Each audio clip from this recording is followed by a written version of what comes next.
Sumainyo ang Panginoon, at sumaiyo rin. ang mabuting balita ng Panginoon ayon kay San Lucas. Papuri sa iyo, Panginoon. Noong panahong iyon, sinabi ni Jesus sa kanyang mga alagad, "Naparito ako upang magdala ng apoy sa lupa, at sana'y napaningas na ito. May isang binyag pa na dapat kong tanggapin, at nababagabag ako hanggat hindi natutupad ito. Akala ba ninyo'y pumarito ako upang magdala ng kapayapaan sa lupa?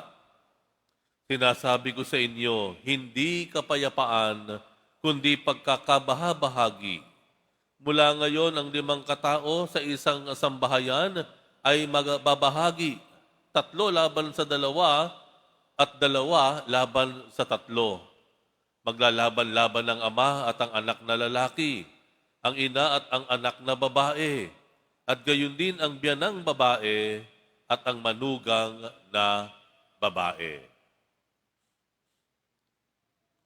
Ang mabuting balita ng Panginoon. Pinupuri ka namin, Panginoong Hesu Kristo.